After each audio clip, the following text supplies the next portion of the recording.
Hey guys, tonight we drift into a story you've probably never heard, and honestly, probably shouldn't stay awake for. Imagine this.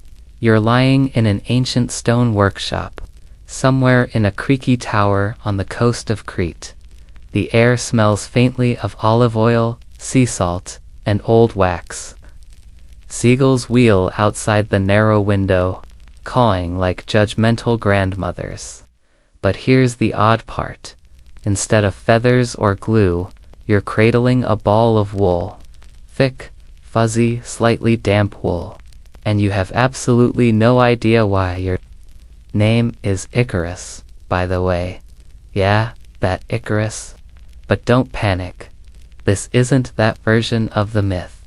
You're not doomed. Probably. Unless you count boredom as a mortal threat. Which, to be fair, ancient Greek history sometimes is so. Before you get comfortable, take a moment to like the video and subscribe, but only if you genuinely enjoy what I do here. And hey, while you're at it, let me know where you're tuning in from and what time it is there. I love imagining this sleepy little mythology club spanning the globe. Now, dim the lights. Maybe turn on a fan for that soft background hum. And let's ease into tonight's journey together. You're flat on your back, eyes squinting at ceiling beams riddled with cobwebs. Somewhere nearby, Daedalus, your famously brilliant and perpetually grumpy inventor dad, is snoring into a scroll. He fell asleep mid-sketch, charcoal still in hand, face smudged like a preschooler's art project. A fine mist of feathers floats lazily in the air, leftovers from yesterday's failed prototype, which combusted during a strong breeze and mildly insulted a passing eagle. But today feels different. You dreamt of something soft, safe, and ridiculously cozy. Knitted wings, the kind that wouldn't melt. Maybe. Possibly. Okay, let's be real. Probably not. But the image clings to you like static cling in a wool tunic. And when you spot a half-finished scarf and two wooden knitting needles poking out of an amphora full of yarn, the idea seems almost rational. Almost you creep over the cold stone floor, careful not to wake Daedalus, and snatch up the yarn like a squirrel hoarding nuts. The needles are mismatched. One has a dolphin carved at the end, the other a trident. Clearly repurposed from Poseidon-themed souvenirs. You don't care. You get to work. Problem 1. You have no idea how to knit. Problem 2. Wool isn't known for its aerodynamic qualities. Still, there's a certain hypnotic rhythm to your clumsy stitches. Over, loop, pull, curse, repeat. The yarn squeaks and stretches, forming something vaguely wing-shaped if you squint and tilt your head. You're halfway through one when Daedalus finally stirs, groggy and disoriented. He takes one look at your lumpy woolen creation and mutters, "This is why I don't let you near the good tools." You explain your vision. He sighs the sigh of a man whose genius is being diluted by teenage craft projects. Wool, he says flatly, is for cloaks and grandmothers, not for flight. But it won't melt, you argue, lifting your half-wing like it's a revolutionary banner. That's because it won't fly. He snaps back, hurling a feathered sketch at your face for emphasis.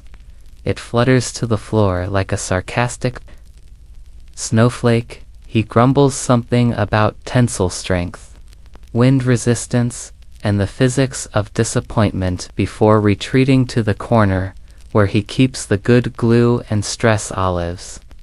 You, undeterred, knit harder. Eventually Daedalus softens lightly, probably because you jammed your toe on his workbench and yelped loud enough to shake the rafters. He throws a cushion at your head, then tosses a worn-out scroll your way. Here. He mutters, read about bird anatomy before you give one a wool sweater. You glance at the ancient scribbles. Most of it is in Attic Greek, with unhelpful illustrations that look more like angry potatoes than birds. Still, you catch enough to realize that owl feathers have different lift ratios than seagull feathers, and that bees are definitely not flight role models. Despite their efforts, historians still argue whether Daedalus truly understood lift or was just really good at trilander engineering. Either way, he refuses to help knit. You spend the afternoon unraveling your half-wing, because the yarn tension is off, and one side looked like it had a limp. The workshop becomes a woolly war zone. Even the rats seem offended, squeaking disapproval. As they scurry past, the sun dips lower, casting golden light across the cluttered table. You pause to sip something herbal that might have once been tea, possibly organo water. The taste is ancient. You're about to dive back into stitching, when a loud thud shakes the room. The trapdoor to the basement labyrinth has burst open again, because of course it has. You groan. Last time this happened, it took you 3 hours to find Daedalus's blueprints, and you came face to face with a centaur who had opinions about modern architecture. This time, though, it's quieter. The labyrinths just open.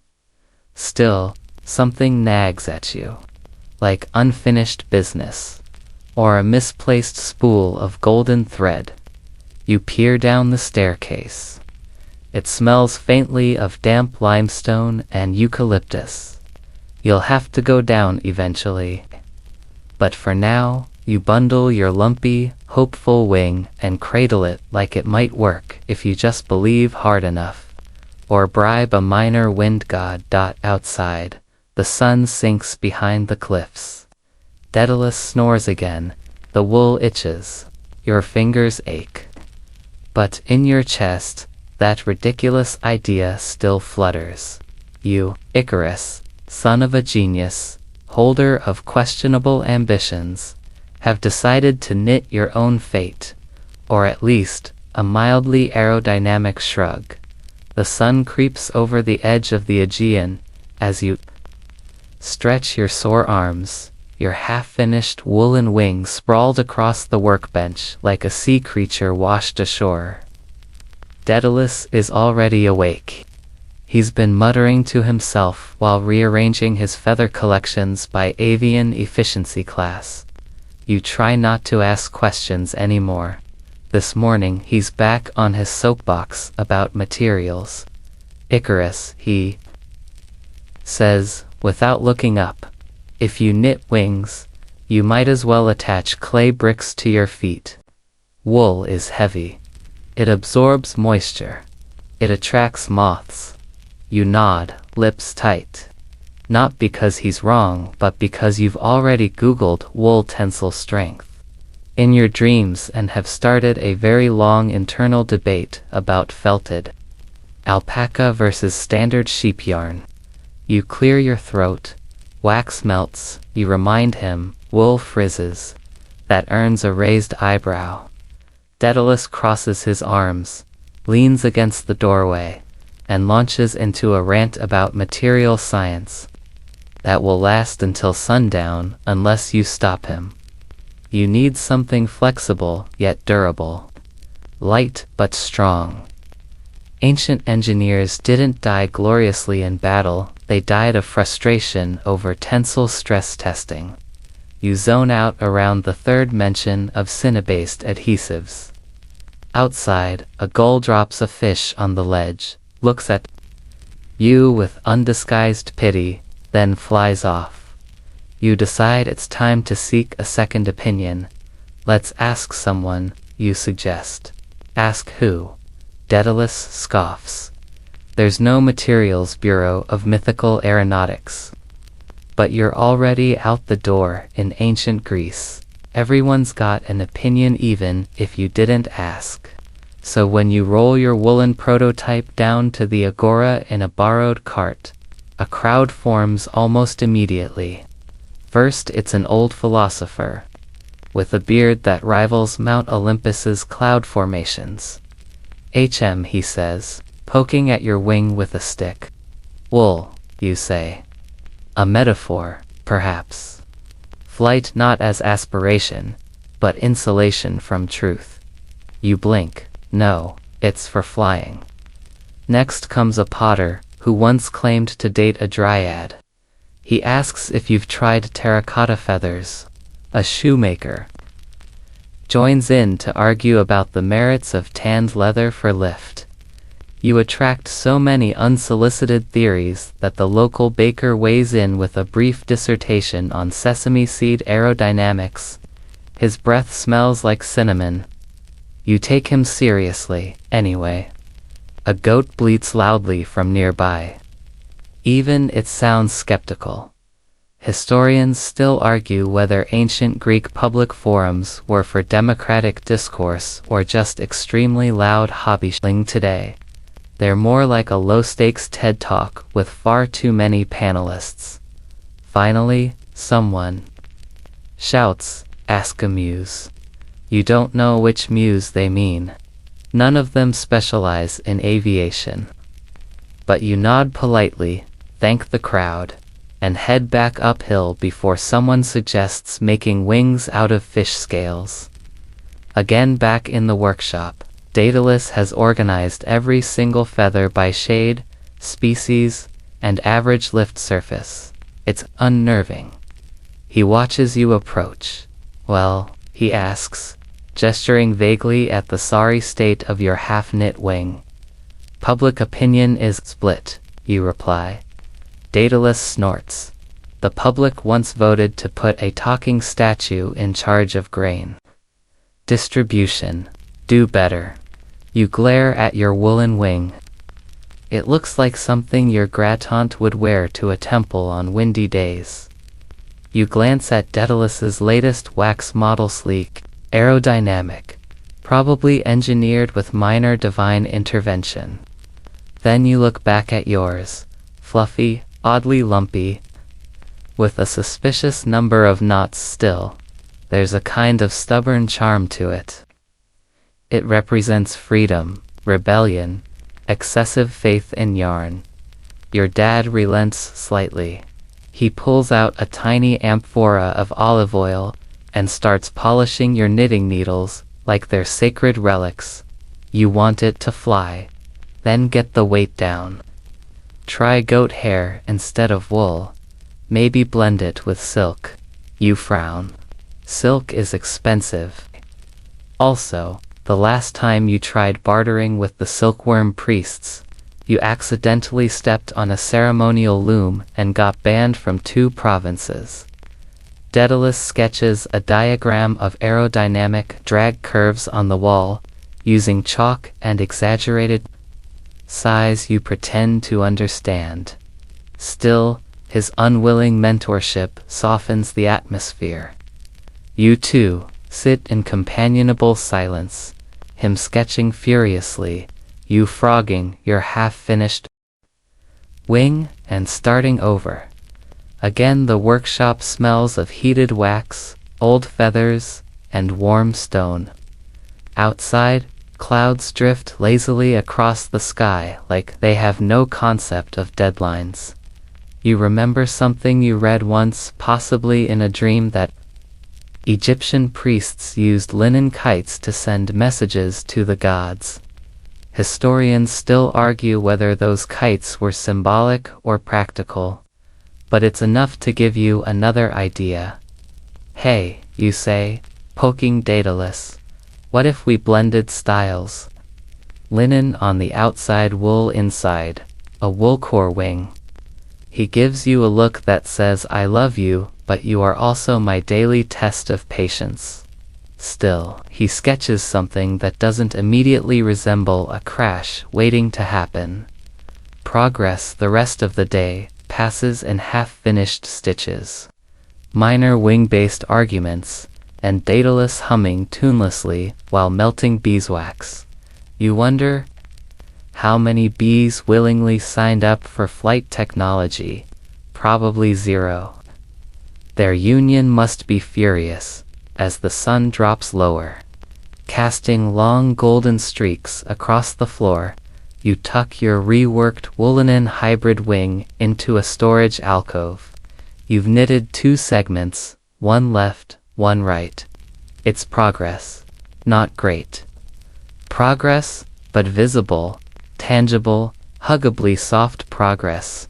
You yawn. Daedalus tosses you a rag for your hands, then hands you a strange-looking scroll.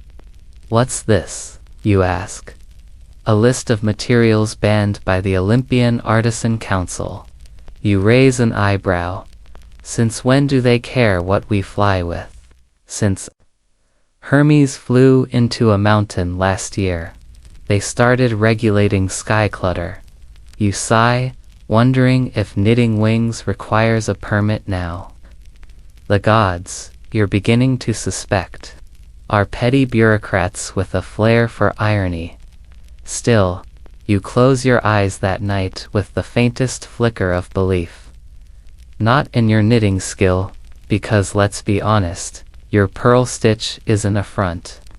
2-fiber arts, but in the simple, ridiculous hope that you could fly. Not by melting wax, not by chasing the sun, but by weaving something slowly, deliberately, and completely impractically yours. The next morning starts with a loud clatter, followed by a puff of dust and the distinct thud of your pride. You've fallen into the labyrinth again, because of course you have. It starts innocently enough. You were looking for a lost spool of thread. Daedalus insists he left it right by the anvil, but you suspect it rolled into the old basement hatch. The one that opens into the famous labyrinth. The one that used to house the Minotaur. The one you swore never to set foot in again after that last time you got turned around and followed a fresco of a goat for 45 minutes. But here you are again. You land awkwardly on a pile of straw that smells suspiciously of oregano and regret. The walls around you are carved stone, damp with sea air and covered in faded warnings in classical Greek. Do not feed the Minotaur, and turn back if you value your sanity. You ignore them. You're here now. Might as well make the most of it. You dust yourself off and squint into the dim corridors. Just find the thread, you mutter. Get out. Don't engage with mythical beasts. Easy. Your voice echoes, bouncing off the stone like a lazy boomerang. You walk forward, passing half-buried sculptures and crumbling columns. Somewhere in the distance, water drips. Or maybe it's the soft patter of mouse feet. Or a very, very slow hydra. Hard to say. You take a left, then a right, then another left, and suddenly you're in a circular chamber with a domed ceiling. In the center is a tortoise. A very large, very ancient tortoise. He blinks at you. You blink back. There's a long, awkward pause where neither of you acknowledges how weird this is. Then he speaks, slowly, like molasses poured over a papyrus scroll. You dropped this, he says, pushing a dusty spool of wool toward you with his claw. Thanks. You say, uncertain whether to be impressed or alarmed. He tilts his head. You're the one trying to knit wings. Word gets around. He shrugs, which is impressive for a creature with no visible shoulders. Icarus, he says thoughtfully. You know what happened last time. You sigh. Everyone knows what happened last time. The tortoise nods. Just checking. You sit down, cross-legged on the floor. Do you think wool can fly? He squints. Do you think rocks can swim? That's not helpful. Neither is yarn when wet, he replies. Point taken. Still, you find yourself oddly comforted. Tortoises aren't known for rushing, panicking, or flinging themselves at celestial bodies. They're slow, deliberate, grounded. Maybe that's what you've been missing. Got any advice? You ask. Don't skip lunch, he says, and slowly wanders into the shadows. Fair enough. You retrace your steps or, at least try to, but the labyrinth, as always, plays by its own rules. You find a corridor that wasn't there earlier, lined with old tools and moldy scrolls. On a whim, you grab a few blueprints scrawled with early flying machine concepts, some of them more plausible than your current plan. Historians still argue whether Daedalus built early prototypes before the waxen feather wings. Some say he crafted machines inspired by birds and insects. Others believe he just made a lot of kites and hoped for divine wind. These designs seem to support the kite theory. One of them features a human-sized dragonfly suit powered by goat farts. You put that one back. Eventually, you emerge back into daylight miraculously, in the courtyard behind your tower. Daedalus stands there, arms crossed. You fell in, again. You hold up the spool. Got it. He rolls his eyes so hard you hear it. You were gone for 6 hours. You glance at the sky. Yep, the sun has definitely moved. Did you worry? No, he says. But I considered sealing the hatch. With you in it. You hand him the blueprints you found. He raises an eyebrow at the dragonfly goat contraption, and pockets the rest. Back in the workshop, you stash the spool and pull out your half-finished wing. You're tempted to keep going, but something in you hesitates. You stare at the wool, your fingers twitching. The tortoise's words echo softly in your mind. Do you think rocks can swim? Maybe you've been trying to force something that was never going to work. Or maybe you just haven't added the right ingredients. That's when you spot the old cedar box. Daedalus kept it tucked behind the furnace, sealed with string and bad memories. You open it slowly. Inside are trinkets, prototype feathers, twisted brass clasps, and a swatch of golden thread that glints like sunlight. You run your fingers over it. It's soft, light, and woven with something not quite mortal, probably from Apollo's wardrobe, possibly from a very fancy sheep. You glance over at Daedalus. He's distracted, muttering about wing-load ratios and licking chalk off his thumb. So you pocket the golden thread. Later that evening, under lamplight and the low murmur of the sea outside, you weave it into your woolen wing. Just a little along the edges, a highlight. A whisper of shimmer. It doesn't make the wing more aerodynamic, not really, but it feels more possible. Like you've added a dash of myth to your mishmash of yarn and hope. You lean back, stretch. The wing is looking less like a tangled blanket, and more like something vaguely avian, with imagination and poor lighting. Daedalus finally wanders over, chewing on a feather, his weird substitute for olives now. He squints, then grunts. Still too heavy. You nod, but it's mine. He doesn't argue, which in dad speak is basically applause. As the stars bloom outside, you curl up beside your project. Fingers cramping, back sore, eyelids heavy. The scent of wax and wool fills the room. The wing rests beside you, golden thread catching the light like a promise. Sleep wraps around you like yarn on a swift, And somewhere, deep in the labyrinth, a tortoise yawns. The next morning, you're woken by the unmistakable sound of Daedalus reorganizing his feathers again.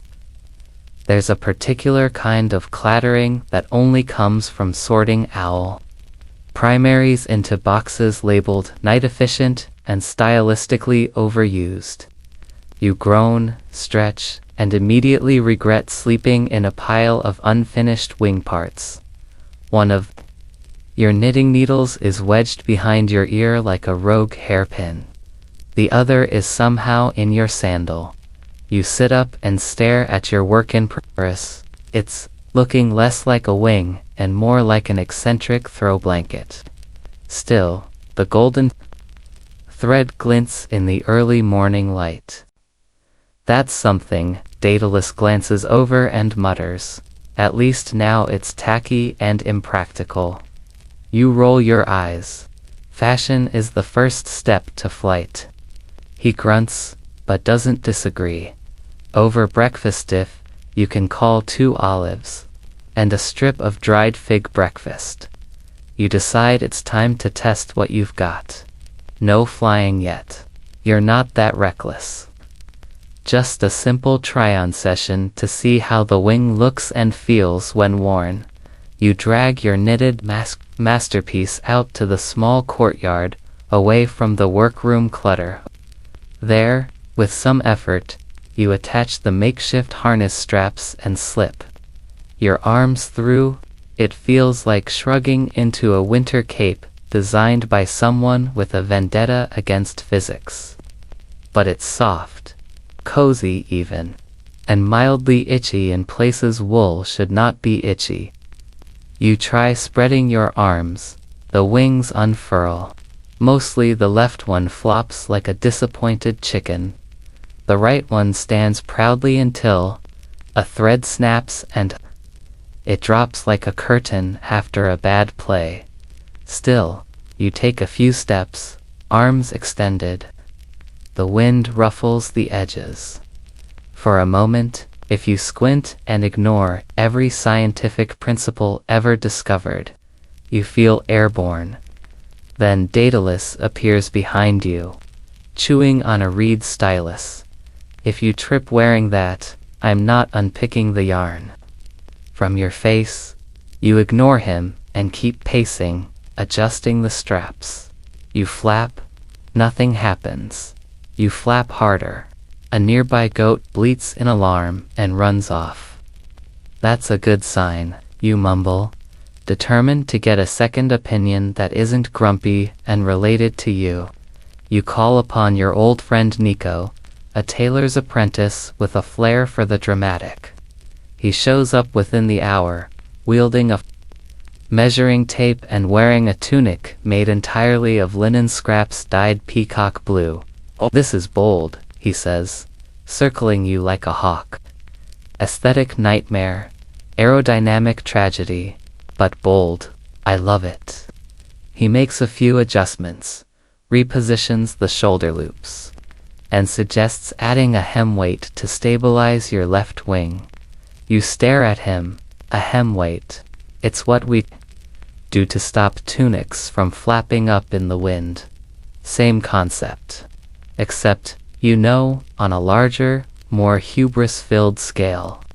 Historians still argue whether tailors had any role in ancient Greek flight concepts, or whether they simply inserted themselves into every possible design conversation because they had strong opinions and good scissors.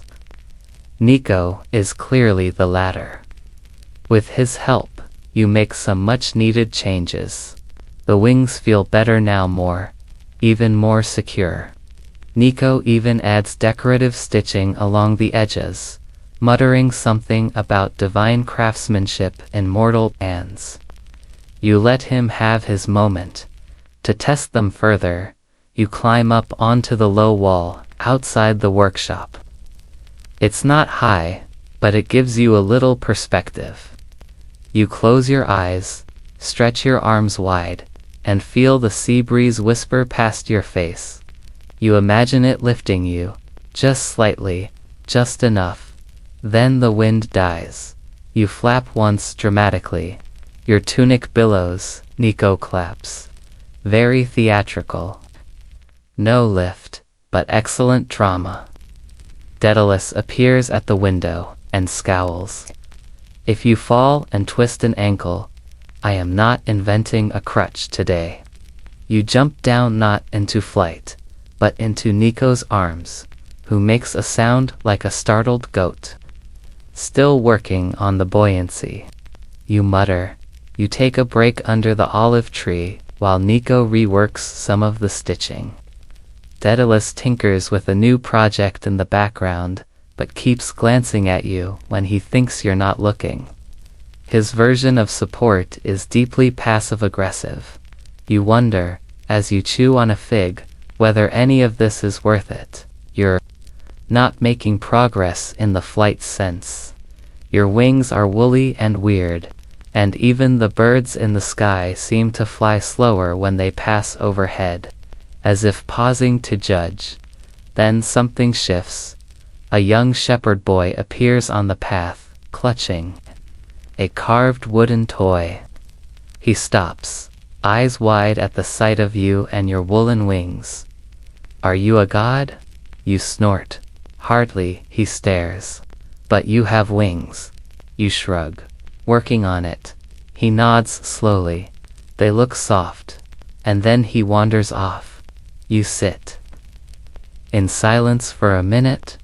Daedalus, behind you, says, "At least no one's throwing olives at you anymore." Small victories. By sunset, the wings are back in the workshop. Nico departs in a swirl of fabric and compliments, and Daedalus returns to his own designs. You hang your winged garment on a wooden frame, step back, and tilt your head. It's still not practical. It's still not flight-worthy. But it's beautiful in its own ridiculous way. A feather floats down from the rafters and lands gently on your shoulder. You leave it there. Tomorrow, maybe you'll find something new, lighter thread, stronger lining, a better frame, or maybe you'll just fly anyway. The next morning, you wake with determination and a slight crick in your neck from having slept at an awkward angle against your wing frame. The wool has puffed up overnight, soaking in the sea's damp breath like a sponge, made of ambition. You gently pat it down, pretending that counts as structural adjustment, and decide it's time for field research. After all, if you want to understand wings, you need to study the best flyers around, birds. Not metaphorically, not painted on ivory. Real, feathery, highly judgmental birds.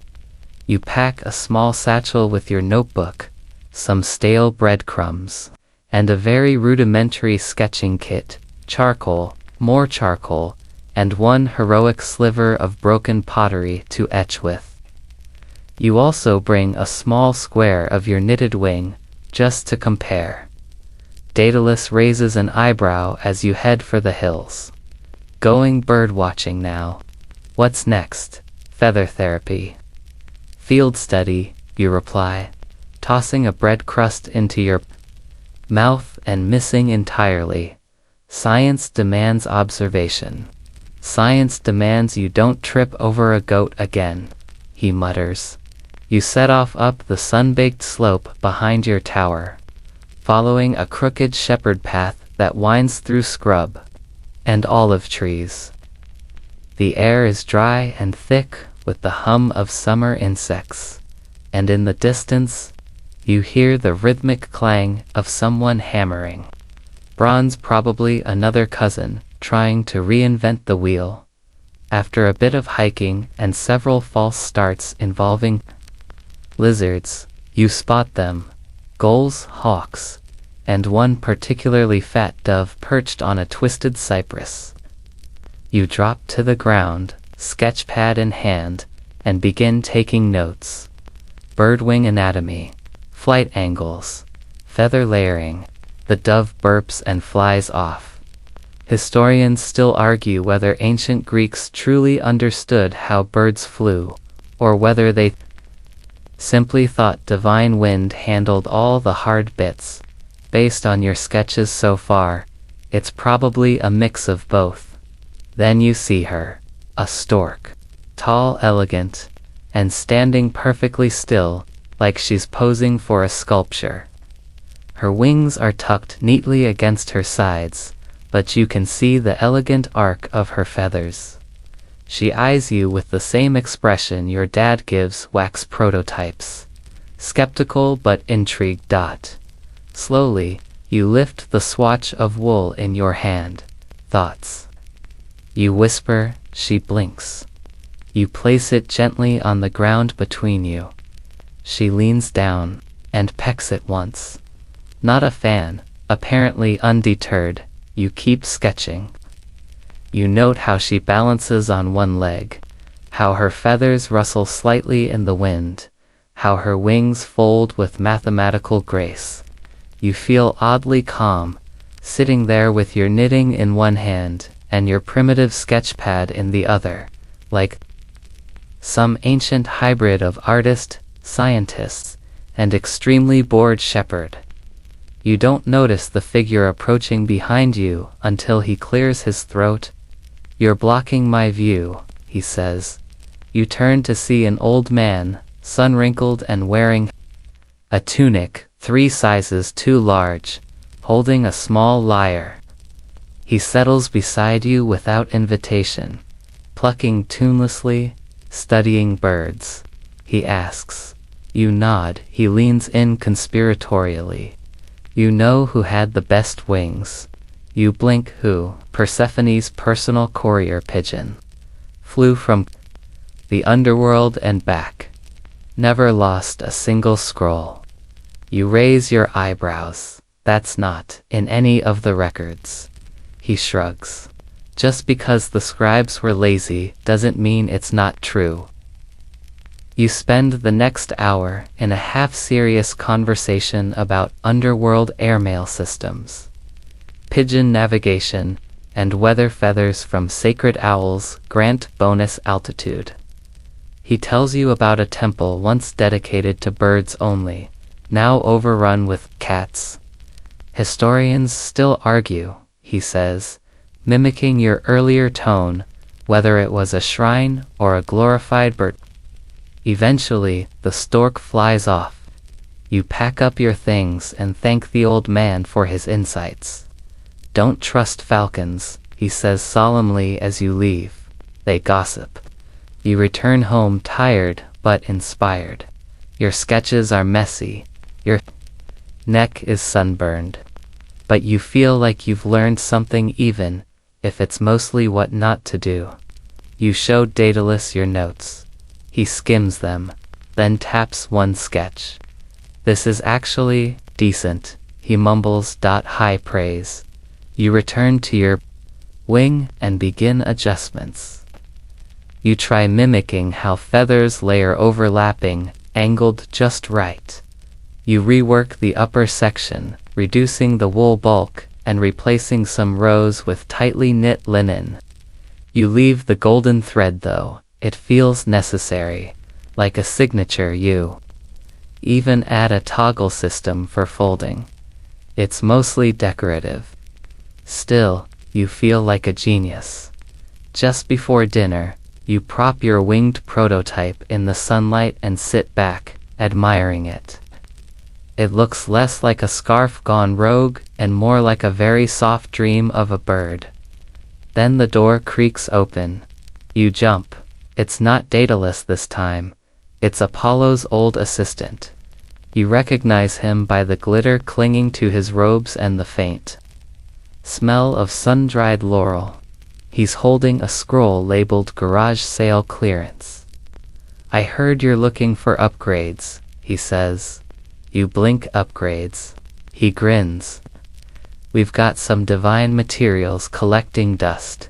Half price. Or maybe just a favor. Define favor. Pet sit Cerberus for a week. You decline politely. He shrugs and hands you a bag anyway. On the house. Apollo says your project is hilarious. You open it to find threads spun from literal sunbeam strands. You're pretty sure it's highly flammable and extremely illegal. But it shimmers like bottled dawn. Daedalus peers over your shoulder and immediately mutters something about fire hazards, but you're already dreaming up how to integrate it into your next panel.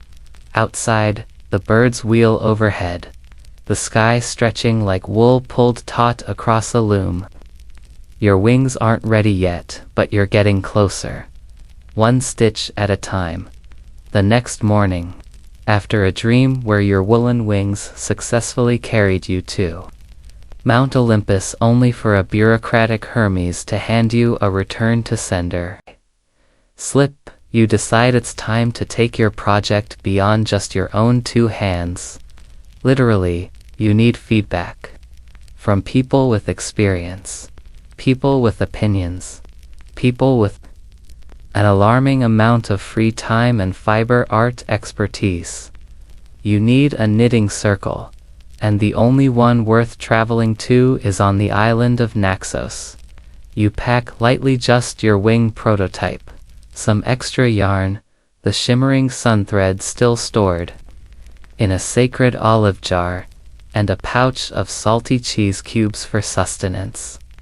Daedalus tries to hide his amusement as you prep for your voyage. You're taking knitting advice from mortals now, he asks, wiping soot from a bronze compass he doesn't remember building. I need peer review, you say, stuffing your sandals into your bag. You're going to show that to the Naxos Circle, he adds, nodding at your wing. They made Athena cry with a comment about hemstitching last year. I can handle it, you say, though you briefly consider adding a padded lining to your ego. Your transport is a fishing boat operated by an old friend of Daedalus's, a taciturn man named Theon who only speaks in riddles and smells faintly of pickled squid. He squints at your wing, then at the horizon, then says, you seek flight from wool, yet fear not the splash. You pretend to understand and board anyway. The voyage is smooth, if slow. The Aegean gleams beneath you, sun-laced and drowsy.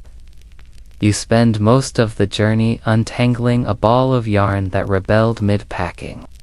It now resembles a sheep's nervous breakdown.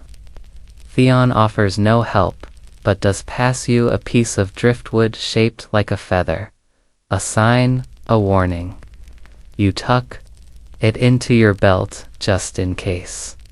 When Naxos appears on the horizon, white stone buildings twinkling along the hills, you feel a flutter of excitement, or nerves, or possibly the cheese kicking in.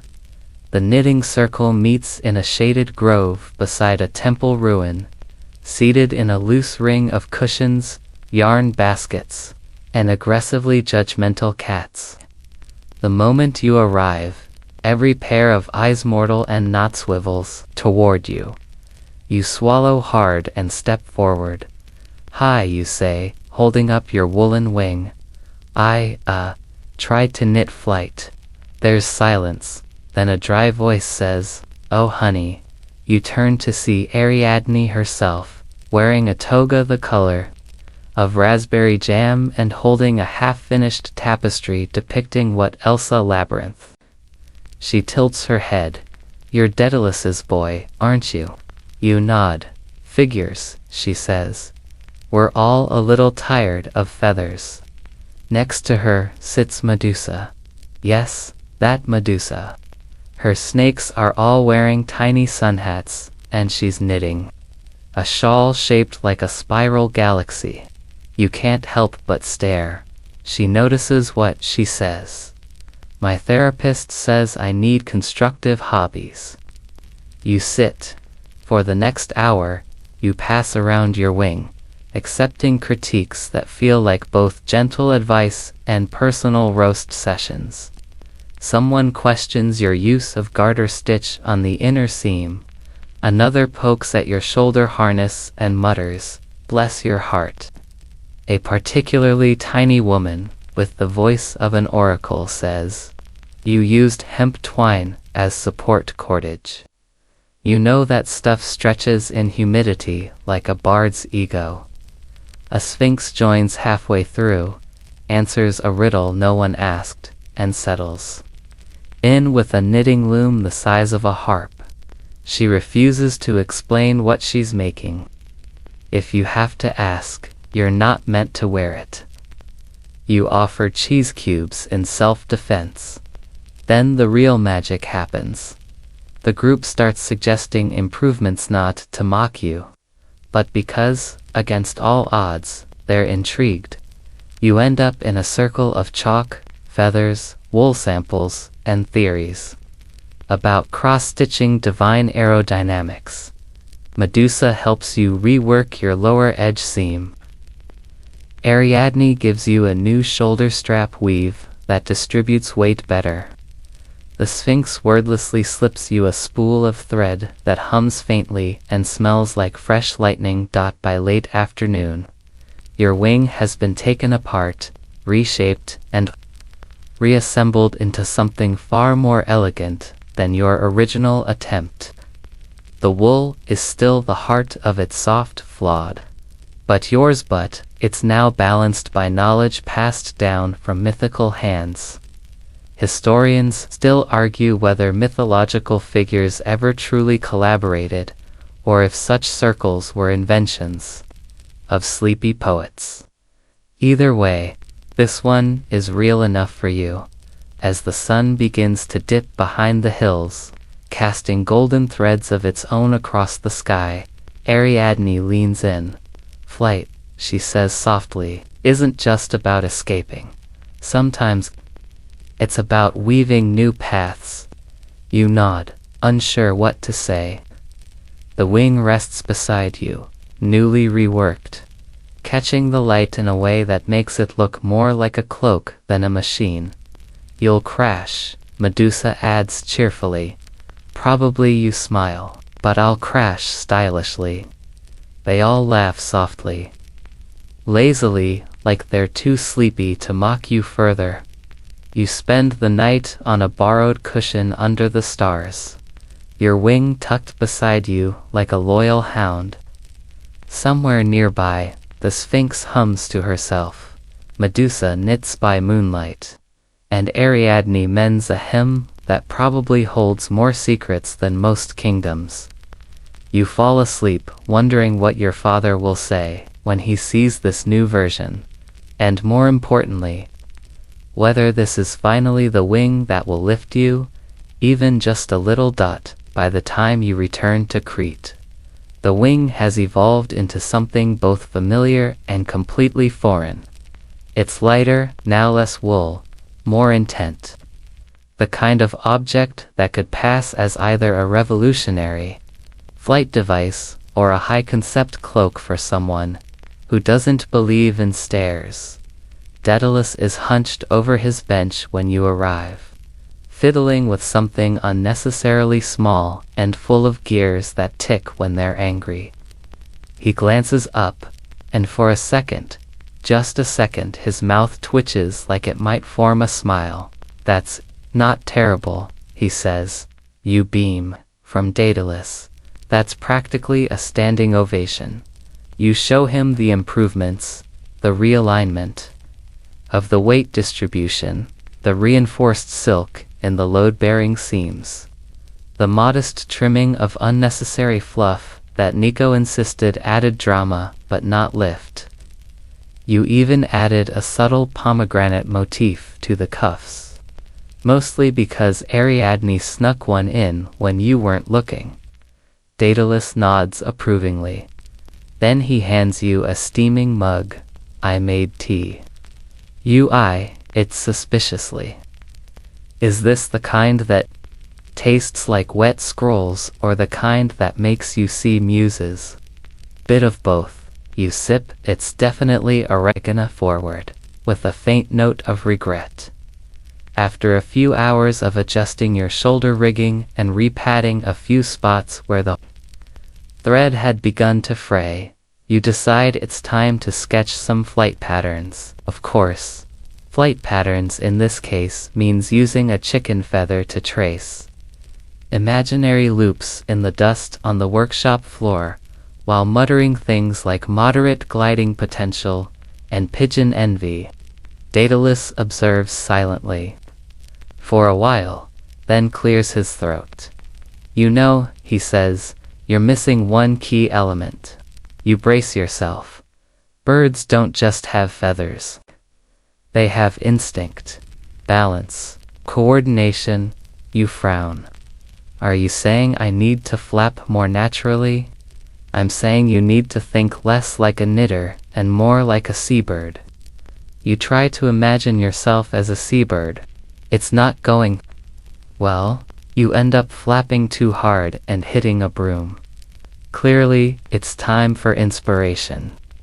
You head outside and perch on your favorite observation spot, the flat roof of Daedalus's workshop. From there, you can see everything: the ocean sprawling out like a lazy myth, the cliffs rising like ancient guardians, and the clouds drifting in slow, shapeless procession as you sit. Fiddling with a loose thread on your wrist wrap, you sip more of your organoseer tea. It's warm, cozy, definitely medicinal. That's when you notice the pattern in the clouds. No, really. There's a pattern. Swirling arcs, almost like feather tips, curving upward. You lean forward, narrowing your eyes. The wind carries a faint scent of pomegranate and salt, and in that moment, everything clicks. Birds don't fly with brute force. They glide. They wait for the right current. They stretch, adjust, then trust. You rush back downstairs and begin sewing curved ridges along the underside of your wing panels, guides to help the wind move through, not just against. Daedalus watches you work without interrupting, which means he secretly approves. When you finish, you hold it up and marvel at how it folds into itself like a sigh. Just then a knock. You open the door to find a woman in a hooded cloak. Her eyes glint like moonlight through olive branches, and she carries a basket of tea leaves, feathers, and precisely one ominous spool of thread. A gift, she says, from someone who believes in soft landings. You take the basket, nod your thanks, and try not to ask too many questions. Later, as dusk settles in, you brew a new pot of tea, herbal, calming, and definitely not hallucinogenic. You sit outside with your wing beside you, and the stars begin their slow shuffle across the sky as you sip and stitch a few final seams. You realize something. You've been treating this whole thing like an invention, when really, it's a conversation. Between gravity and hope, between wool and wind, between who you were supposed to be and who you quietly insist on becoming. Historians still argue whether Icarus ever truly wanted to fly, or whether he just wanted to try. Whether the waxen feather wings were escape tools or art projects. Whether his fall was failure or freedom. You wrap your woolen creation around your shoulders and close your eyes. Tomorrow you fly, or at least attempt flight. There's still a good chance you land in a tree, but tonight, the wool is soft, the wind is kind, and the stars seem just a little closer than usual. You feel warm, you feel ready. Almost you wake before dawn, not because you're eager or disciplined, or magically attuned to cosmic alignment, but because Daedalus is pacing loudly, in sandals, on stone. He insists this is how engineers prepare for launch, by muttering to themselves while circling a bench, and throwing chalk at walls. You pretend to still be asleep, but it's hard to ignore someone repeatedly shouting, "No, no, no." The torque ratio is off by a hair. Eventually, you rise, you stretch, you yawn. You do that thing where you look at your woolen wings and say, well, I guess today's the day I test gravity. They look good, your wings, better than ever. The wool sections now taper smoothly into linen trim, the golden sun thread gleaming faintly along the inner seams. They fold, they flex, and miraculously they don't squeak anymore. You cinch the straps around your shoulders with the same dramatic flair someone might use before storming Mount Olympus. Breakfast, Daedalus asks, handing you a fig. You take it. Final words of encouragement. He shrugs. Don't die. Inspirational. The launch site is a cliff about 30 minutes away by foot, known locally as that place idiots go. The path there is narrow and winding, and halfway up, a wild goat tries to eat your scarf. You shoo it off with a confident wave that makes your wings flare behind you like a sleepy angel's dot at the top. The view is ridiculous. Below, the Aegean glistens with that early morning shimmer, like the gods spilled their good wine. The wind gusts in gentle bursts, enough to lift hair, scrolls, and occasionally Daedalus's mood. You stand at the edge. You flex your arms. You flap once, twice. It's anticlimactic. Daedalus watches silently, arms crossed. He brought a scroll labeled contingency plans, which is never a great sign. You take a deep breath, then another. Then you step back and mutter, maybe a test run first. Daedalus sighs. We are engineers, not poets. You end up tying a sack of sand into your harness and giving the wings a test drop from a lower ledge. They flutter, catch the wind, and drift to the beach below in a mostly controlled spiral. You nod. That's promising. Sand doesn't scream. You climb back up, adjust your straps, and give your woolly wings one final pat. You say to Daedalus, if this works, I think I might start a line of flightwear. Don't, he says. I could call it Knitted by Icarus. Absolutely not. But you smile. Because this is it. You position your feet. The cliff's edge whispers forward. The wind brushes your cheeks like it's been waiting all morning. You lean and you jump. For a moment, there's nothing but air. Your stomach lurches. Your knees argue with physics. Your woolen wings snap open with a shudder that sounds suspiciously like a sneeze. Then you glide, not far, not high, not gracefully, but enough the wings catch a gust. You wobble, tilt, flap unnecessarily, but you're flying. Daedalus, below, shades his eyes. You hear him shout something that might be keep your core tight, or get off my roof. It's hard to tell. You drift in a wide arc, the sun thread gleaming. The wool, surprisingly, doesn't sag. Your balance wobbles, but you stay aloft just long enough to shout, it's working. Before reality remembers it's still in charge, your left wing dips. You overcorrect. You bank right too hard. There's a moment of poetic suspension in the air, where you realize you should have done more leg workouts, and then crash, but not a tragic, epic fall. More like a mildly dramatic swoop into a very thick fig tree. You dangle there for a bit, breathing, processing, picking leaves out of your sandals eventually. Daedalus arrives, dragging a ladder, a rope, and his standard I told you so face. Don't say it. You call down. I won't, he says, too cheerfully. It takes some maneuvering, but you're lowered down in one piece. Your wings are mostly intact, some stretched seams, a few snapped threads, and what looks like a fig embedded in the left strap. You collapse onto the grass, limbs shaking, heart thudding, and you laugh. Not because it was perfect or successful, but because you did it. You flew, even if just a little, even if the landing involved produce.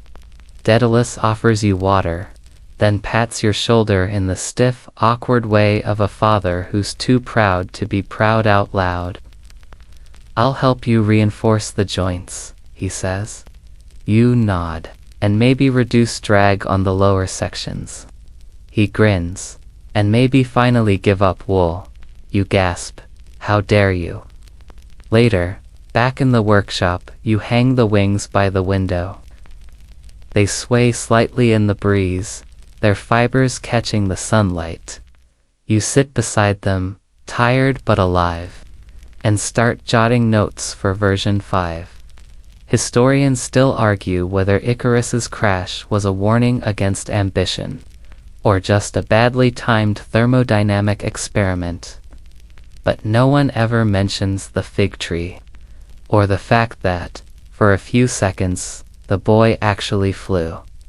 You smile, because you know the truth. You didn't fall. You landed creatively, and you'll try again, because stubbornness is the first step toward innovation. And you still have plenty of yarn.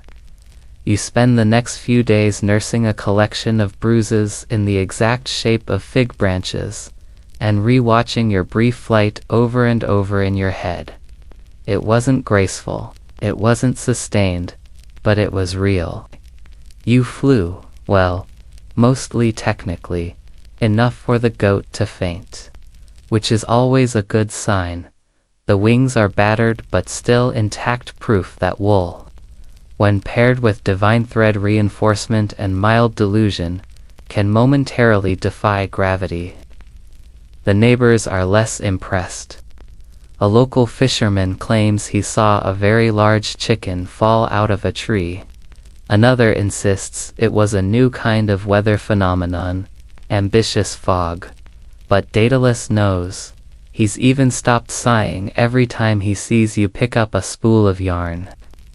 Which, in Daedalus speak, is a heartfelt endorsement.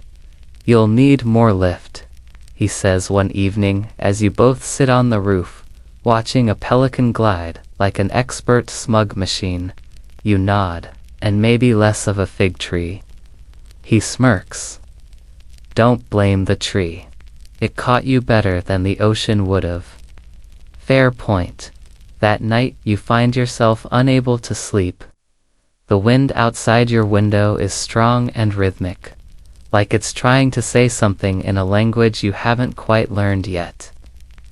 You sit by your wings and start sketching again, new configurations, lighter fabrics, ways to fold your limbs so the air might carry you instead of wrestle you. You pause to look at the golden sun thread glinting along the inner seams. It caught the wind once. It could again, in the days that follow. You consult an unexpected expert, a retired harpy who now runs a wind chime shop by the coast. She agrees to give you a crash course, pun fully intended, in mid-air stability. "Your knees are doing too much," she says, swatting your legs with a seaweed stick as you stand on a rooftop in full wool-winged regalia. "They're my knees," you protest. "They're betraying you," she replies. Under her sharp-eyed instruction, you learn the basics of gliding posture. Arms slightly curved, back firm, chin up. You practice flapping gently, not desperately. You practice how to fall. You practice how to not fall.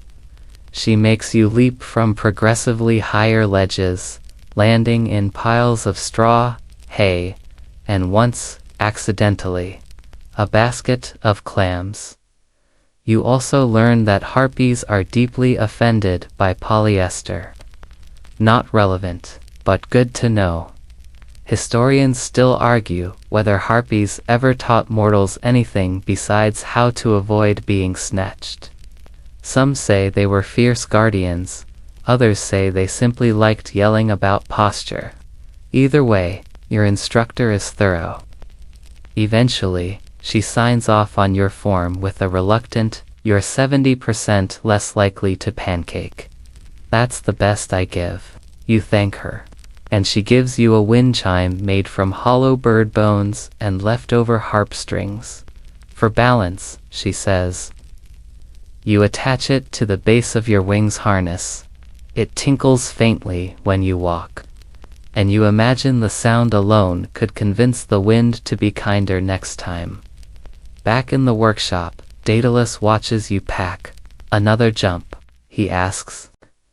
Not looking up from his latest project, something involving a pulley system and honeybees. You nod. This time from the temple bluff. He doesn't object, just mutters, "Don't forget the counterweights." You climb the bluff at sunrise. This time, there's no audience, no sandbags, no test launches. Just you, your woolen wings. A breeze that feels oddly encouraging, and a cup of tea laced with caution. You pause at the top, breathing slowly. The ocean is far below, gleaming and infinite. The temple ruins behind you hum with old magic columns and stones worn down by time and tourists. You spread your wings, you jump, and this time, the wind remembers you. It catches the wool gently, fills the air pockets along your seams, whispers through the linen strips, and lifts. Not much, not high, but enough. You glide. This time, your knees behave, your posture holds. The wind chime sings faintly in your ears, a soft music of bones and hope.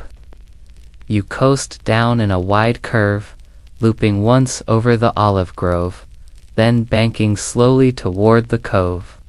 You land not in a fig tree, but on your feet, wobbling but upright. The nearby goat applauds, or sneezes. Either way, it feels earned. You sit down on the warm stone, breathless. You flew again, longer, smoother, realer. And you did it in wool. No wax, no feathers, no tragic falls from the sky. Just determination, ridiculous engineering, and the support of a very sarcastic father and a mildly threatening knitting circle. You pick up a small stone and toss it into the sea. Historians still argue whether Icarus could have succeeded if he'd used different materials, better angles, or maybe just waited for better weather. But none of them ever consider that the boy might have tried again, and again, and again.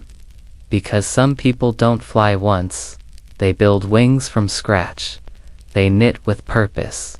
They land, rebuild, relaunch.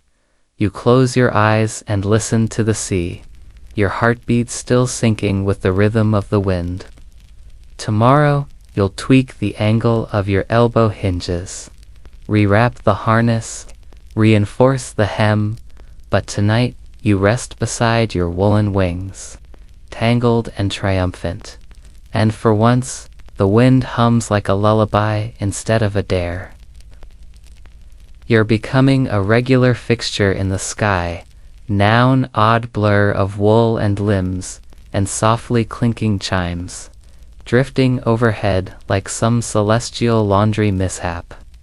The villagers have started adjusting their schedules around your flight tests. Don't hang the figs out yet. He's flapping again.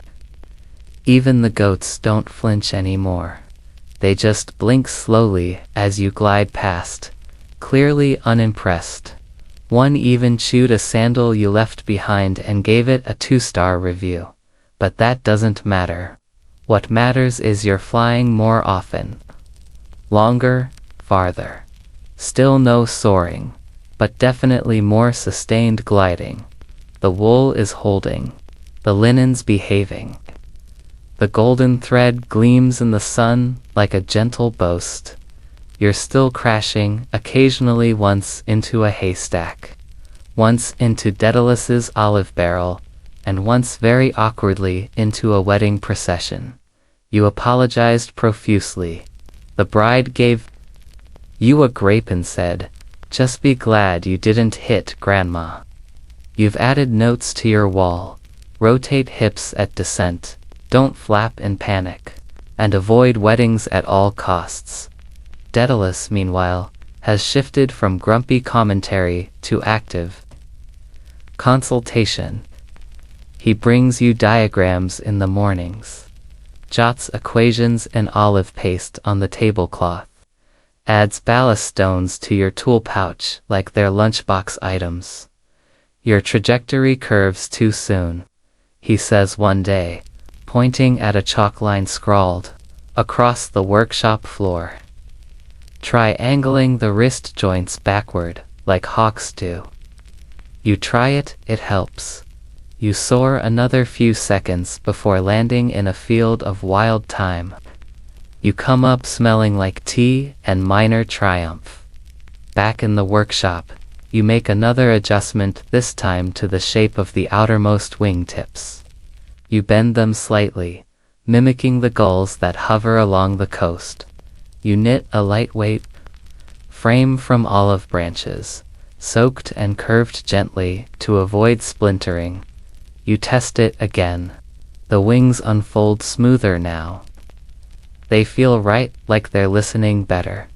That evening, a messenger from Rhodes arrives dusty, frantic, and holding a scroll sealed with wax shaped like a harp. The knitting circle has summoned you. Ariadne writes, "We've heard you've left a trail of startled birds and minor miracles. Return at once. We're updating the archives. Bring your wings." You smile. Theon takes you across the sea again, this time with less pickled squid and more nervous excitement. When you arrive at Naxos, the grove feels smaller. Or maybe you feel bigger, not in ego, but in possibility. The circle gathers, expectant and half smirking. Ariadne claps her hands. "Let's see the wool." You show them the new wing, the curves, the stretch-stitched elbow joint, the flight pattern diagram drawn on the back of a fig tart wrapper. They examine it with reverence, surprise, and mild jealousy. Medusa's snakes give it a collective hiss of approval. One even tries to nest in the left sleeve. You let it. Honestly, you could use the extra weight there.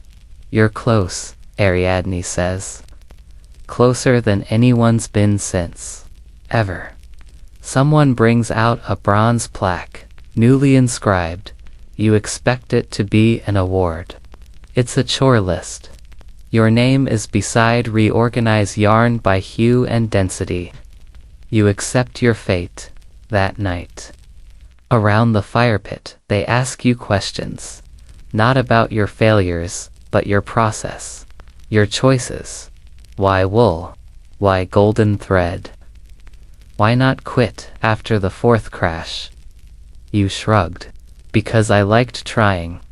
They all nod like that's the most revolutionary idea ever spoken.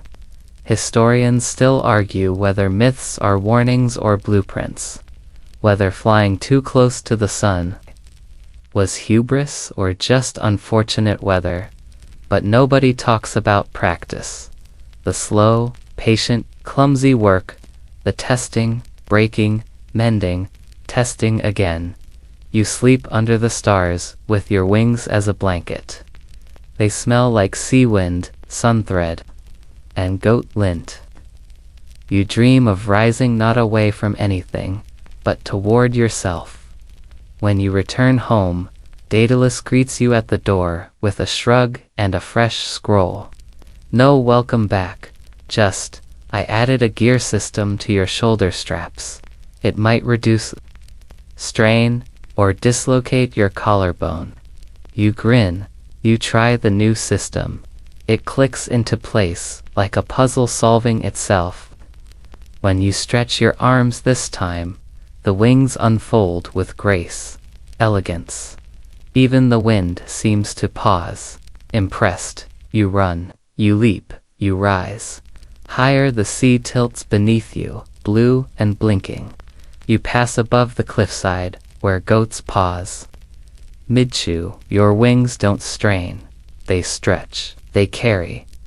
You make it halfway to the cove before gliding down with a soft skid into the sand. Daedalus appears moments later, panting. That, he gasps, was the first time you didn't yell, "Oh no," midair. You laugh, wiping sea spray from your face. "I'm getting better," you say. He nods, then hands you an almond cake like it's a medal. Next, turns. He says, "You groan, but secretly, you're excited, because the wings are working. You're flying. And you're nowhere near finished." You wake with sand in your ears and inspiration in your chest. That's either poetic or a sign you need better sleeping arrangements, but you're choosing to believe it's progress. The wings rest beside you, still folded, still speckled with tiny grains from yesterday's beach landing. They smell like ocean and olive oil and barely contained ambition. You stand, stretch, and give the wings a soft pat, like someone greeting an overachieving houseplant. Today's goal: turning mid-flight. You've flown, sort of glided, definitely.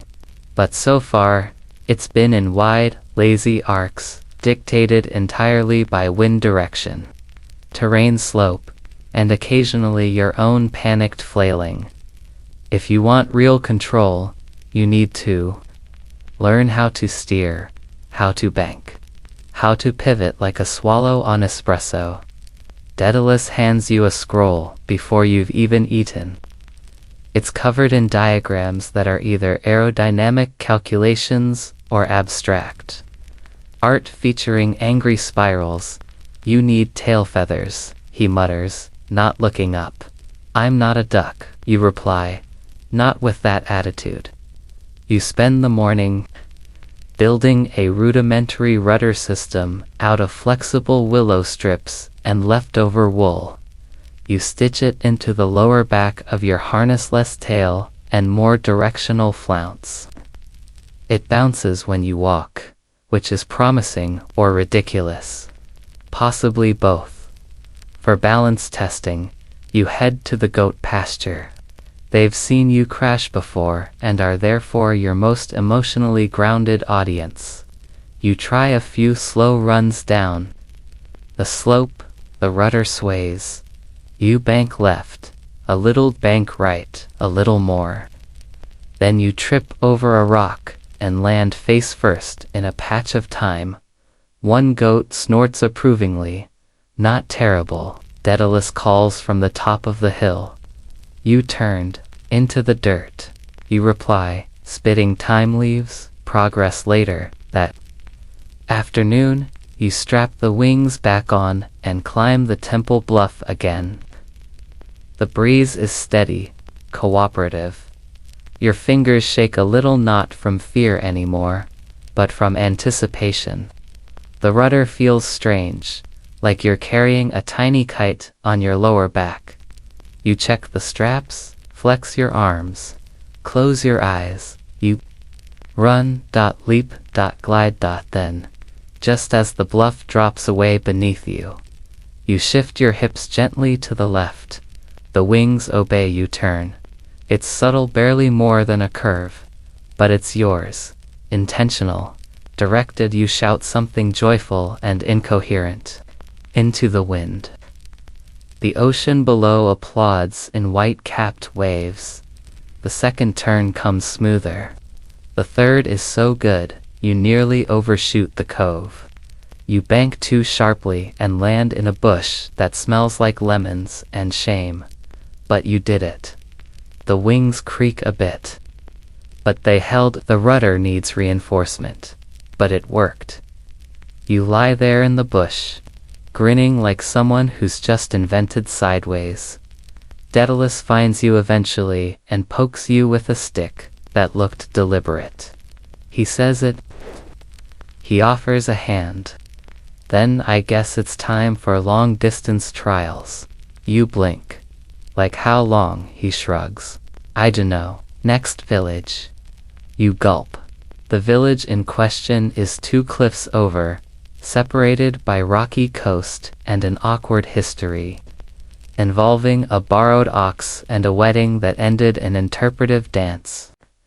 But it's doable, the wind's right, and you don't flinch.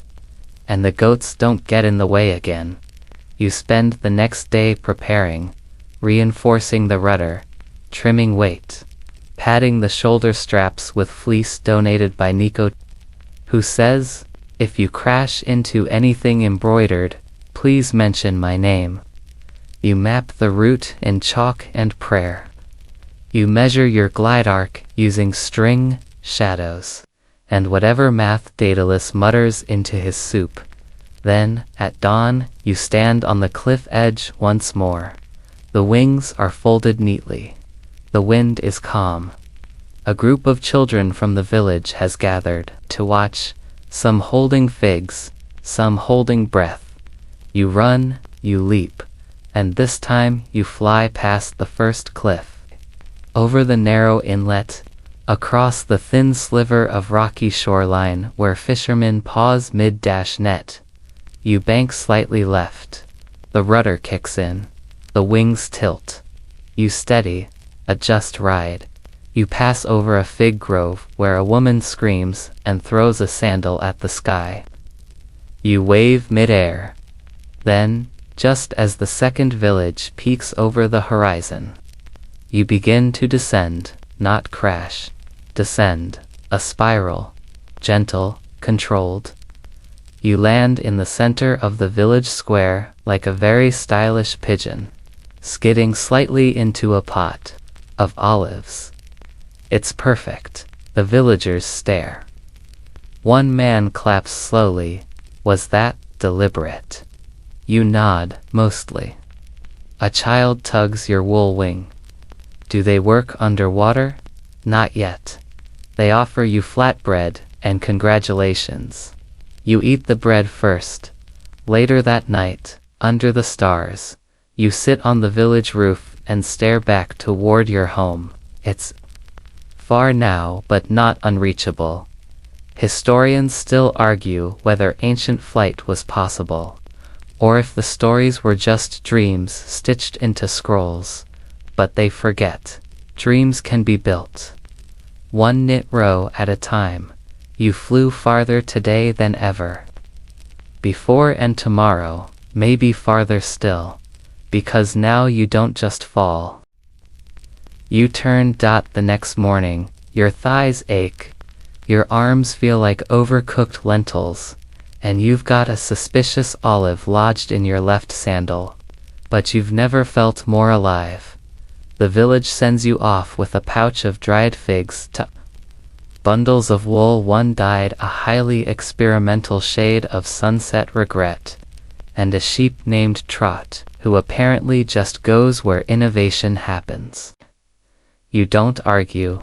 Trot follows you faithfully, bawing at seagulls with the casual disdain of someone who's seen worse. Daedalus greets you at home with the same emotional warmth he reserves for successful prototypes and well-mixed cement. You didn't explode, he says, inspecting the wings. That's new. You sit on the workbench, while he pokes at the rudder with a stylus. It squeaked once, you admit. I'll add beeswax. He does. You spend the rest of the day unraveling and respooling every component, prepping for what he calls the final phase. You ask if that means actual flight. He grunts and replies, let's not get cocky. Let's just try not crashing into agricultural displays. Fair. Your next test flight is at dusk. The winds are gentler, the air thick with the scent of warm stone, distant organo, and Trot's persistent skepticism. You launch from a new spot, higher up, where the breeze curls like a friendly serpent. You glide, longer this time, smooth arcs, controlled dips. At one point, A hawk flies alongside you for 3 full seconds before doing a double take and veering away like you just insulted his feathers. You laugh mid-air. The sound startles a few passing herons and echoes faintly off the rocks. When you land, it's not quite graceful, but it is on your feet that counts.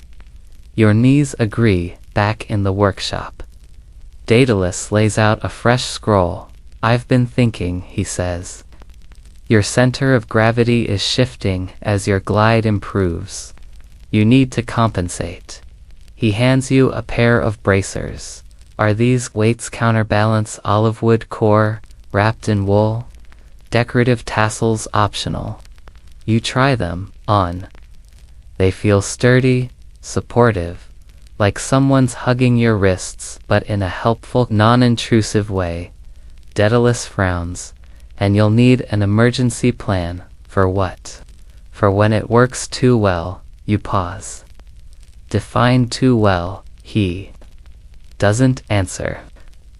Just gestures to a diagram of wind currents spiraling above the island like a very ambitious pastry. You try not to think about what that means. The next few days pass in a blur of test runs, adjustments and conversations with Trot, who now sleeps under your workbench and occasionally judges your stitching technique. You develop a routine. Tea, stretch, flight, fig-based snack, repair, rethink, dream.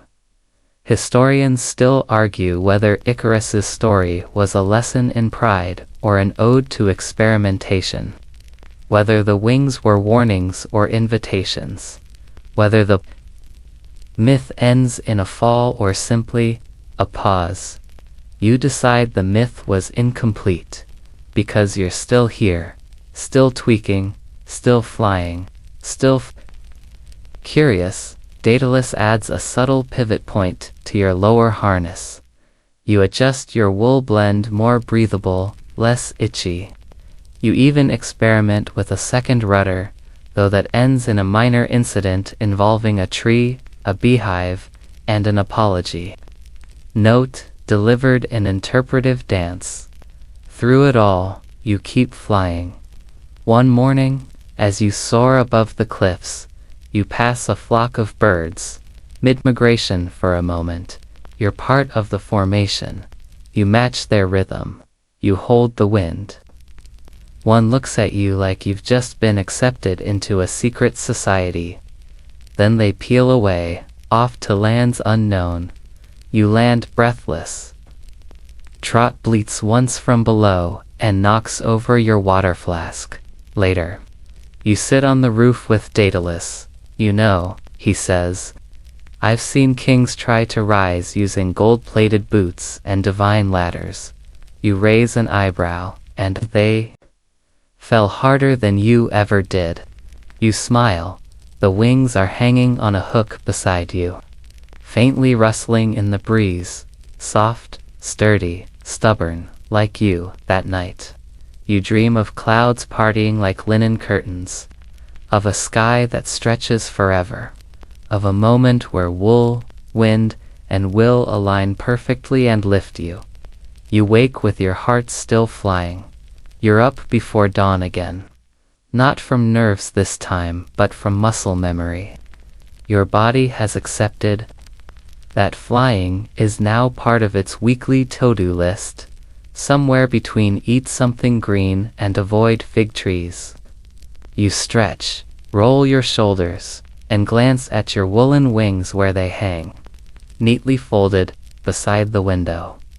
Trot's already awake, chewing thoughtfully on what might have once been a sandal. He gives you a bleary blink, then goes back to gnawing with quiet contempt. Everyone's a critic. Today, Daedalus doesn't speak. He just hands you a new component, a small, carefully carved wooden toggle that he claims will improve mid-flight control. It clips between your shoulder blades, linking both wing panels, and giving you the ability to tighten or loosen the entire structure mid-glide. You try it on, it feels different. Not heavy, just significant. Like you're now part of the machine, instead of just wearing it. Like maybe your body and the wool and the wind are finally in conversation. You've built it well, Daedalus says, adjusting a strap. Now stop treating it like it's going to break. You blink. Was that encouragement? He shrugs. I'm getting older, might as well use my words before I forget how. You choose a new launch point a little higher than the usual bluff, perched above a spiral-shaped rock formation the locals call Zeus's elbow. The air's colder up here, brighter. You stretch your arms and feel the wings unfurl behind you. Lighter than you remember. Tighter, surer. You run, you leap. And the wind lifts, not gently. Not teasingly.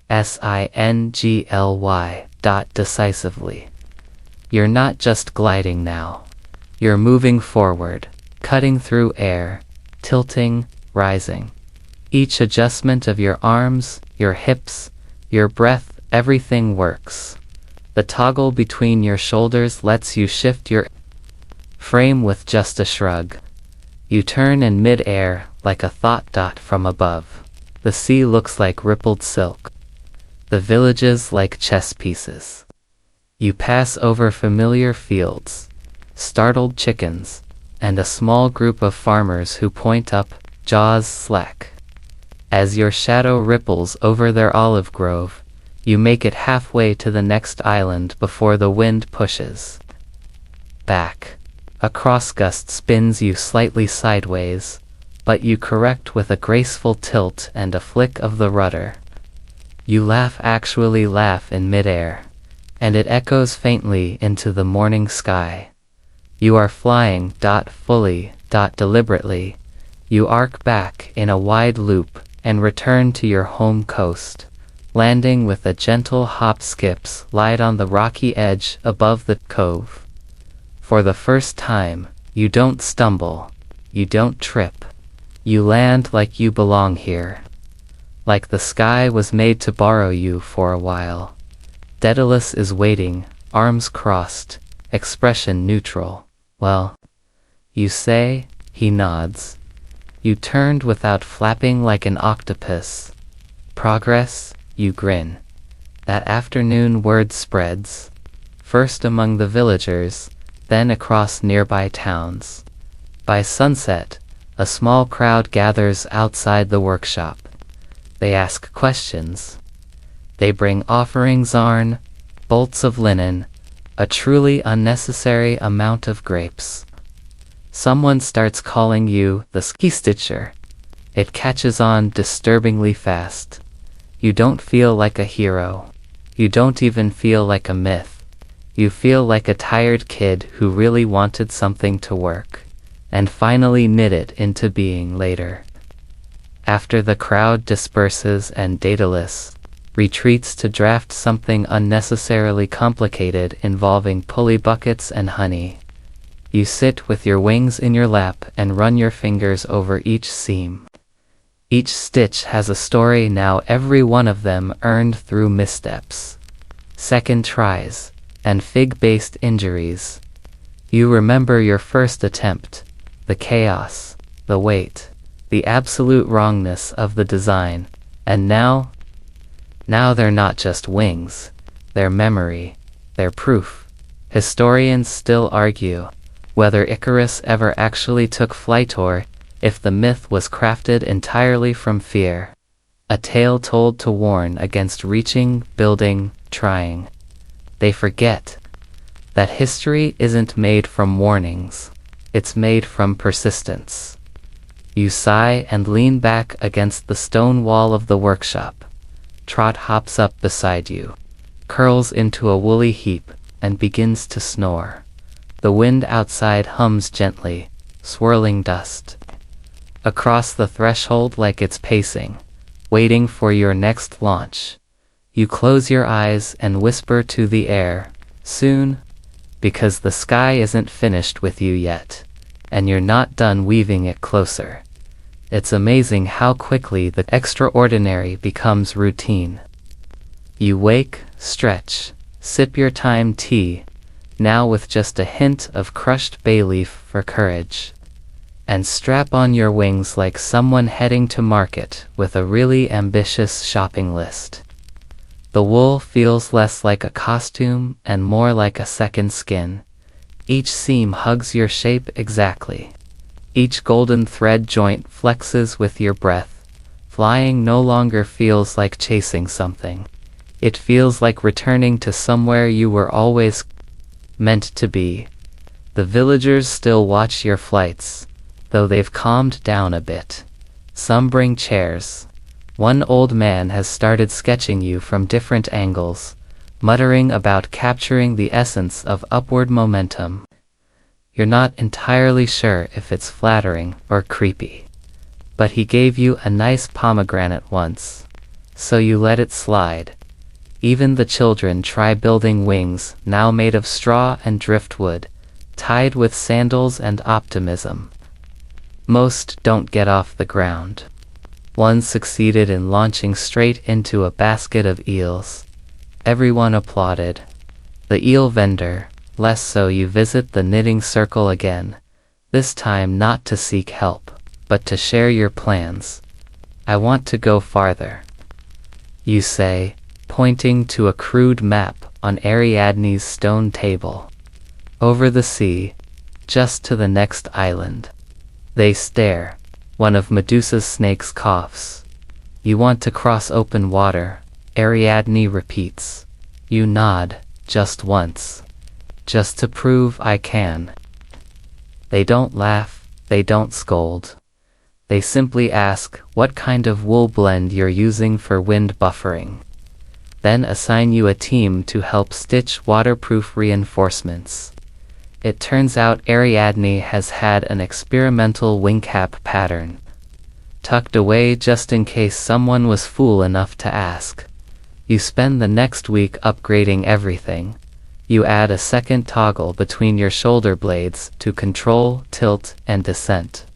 You reinforce the linen tips with resin soaked in pine and beeswax. You line your sandals with wool from Trot. He offers it freely, as long as you stop calling him ground support. Daedalus helps too, though he pretends not to care. I'm not worried, he mutters.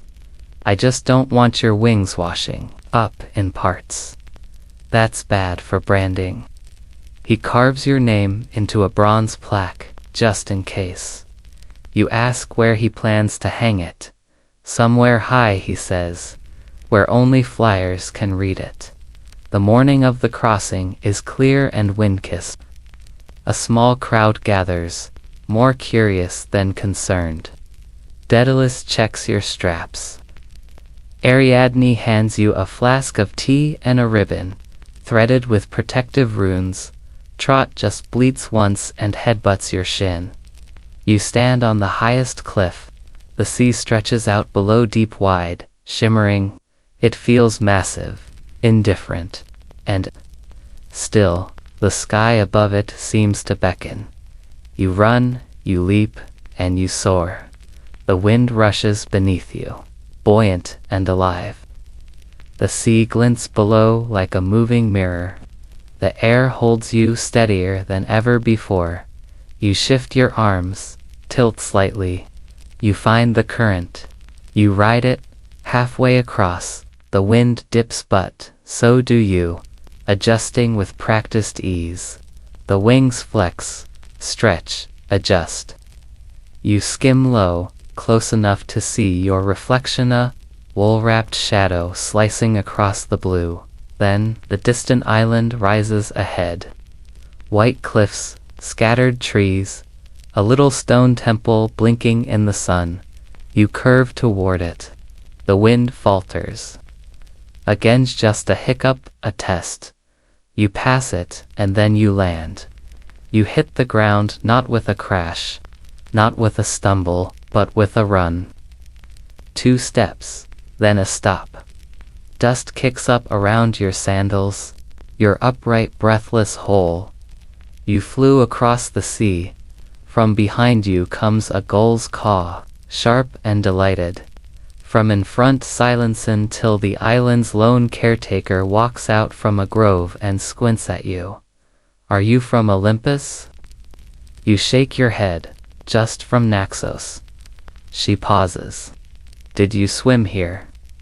You turn slightly, just enough to let your wings catch the light. The sun thread gleams. The wool ripples gently in the breeze. No, you say. I knit my way here. She offers you a fig and says, you're going to need water for the trip back. You stay the night under a fig tree, staring up at stars that now feel just a little closer. The wings rest beside you, stretched out like tired arms. They've carried you far, farther than anyone expected. Farther than you once believed possible. Historians still argue whether Icarus ever saw the ocean from above, or whether he knew how close he came to touching something eternal. But you know. Because now, when the wind shifts, it doesn't just lift you, it listens. You don't fly back right away. Instead, you stay on the new island for a few days, just long enough to let your wings rest and your legs forget what solid ground feels like. The caretaker, an older woman with sun-wrinkled cheeks and a habit of talking to bees, insists you stay until the wind feels curious again. Winds are nosy, she says, brewing tea from crushed lavender and sea salt. They don't like being ignored. Let them miss you a little. So you do. You wander the olive groves. WRITE. Notes about airflow on the back of fig leaves. And patch a small tear near your right elbow hinge with yarn dyed the color of sleepy thunderstorms. At night, you sleep beneath the stars, using your wings as a blanket, and dream of gliding through clouds like a slow-motion arrow stitched into the sky. Back home, Daedalus sends a messenger pigeon wearing a tiny scroll pouch. The message is short. Trot is eating my sandals. Please return, you smile. It's the closest thing to I miss you that you'll ever get from him. When you finally take off again, it's different. You're not testing anything now. Not proving anything. You're just going home. You launch with the quiet confidence of someone who knows what they're made of, who has stitched failure into success and fear into something that flies. The flight back is smooth. A little nostalgic. The sun catches on your golden thread seams, and below, the ocean stretches out like a silk ribbon laid flat by some god with an appreciation for symmetry. When your home island comes into view, it looks smaller than you remember, but brighter, somehow. The landing is perfect. Not flashy, not dramatic. Just gentle. Like a whispered you're back. Daedalus is waiting. Arms crossed. Expression unreadable. Trots on the roof, he says. I figured. You both stand there a while. The breeze brushing your faces. The wings humming quietly on your back. I thought about adding sails. To your sandals, he mutters eventually. Tempting, you reply, but I think I like the sky better. The next few days are full of questions. People want to know everything, how it worked, what it felt like, how many times you fell. They ask what kind of wool, what kind of thread, whether you ever saw Mount Olympus from above. You answer what you can. Some things you leave for them to wonder about. Historians still argue whether Icarus ever got a second chance. Whether he flew again, or burned once and vanished. Whether the wings were ever real at all. They don't write about the knit joints, the brace, the goat named Trot. They don't write about the part after the fall. but you know it. You lived it. And maybe, just maybe, someone else will read this, pick up a thread, and start stitching their own wings, not to escape, not to defy, but to reach, to try, to rise. Because that's the truth hidden in every myth. It's not about the ending, it's about the middle, where someone tried something impossible and didn't stop when it broke. Because the sky doesn't care if you fall, but it remembers if you fly. Wind down 300 words now. As the story slows, picture yourself back on that quiet cliffside.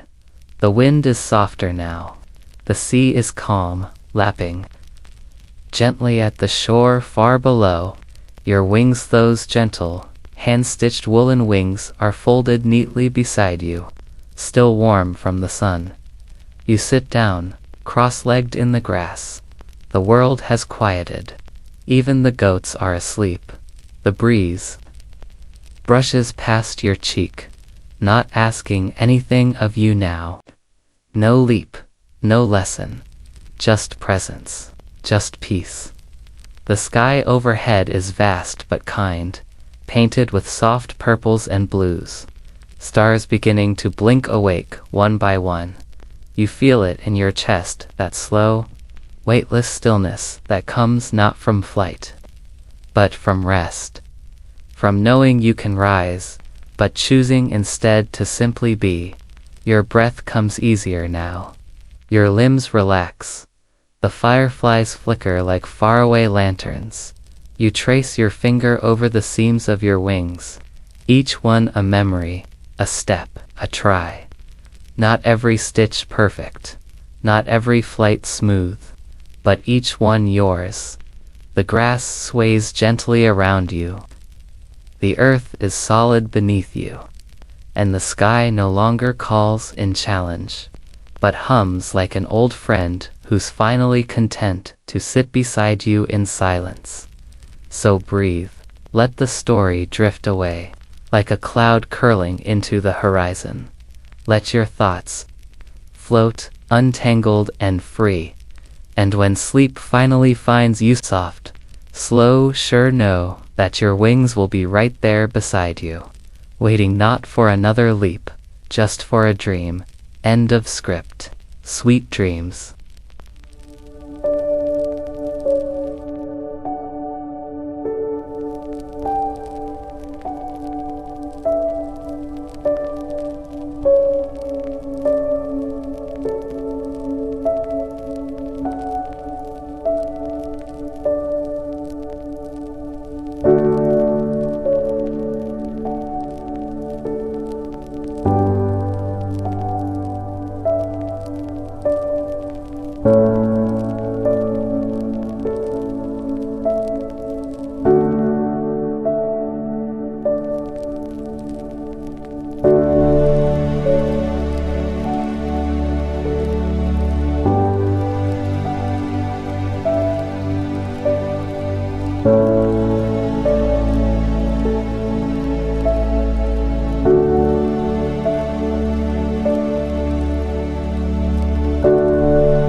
you.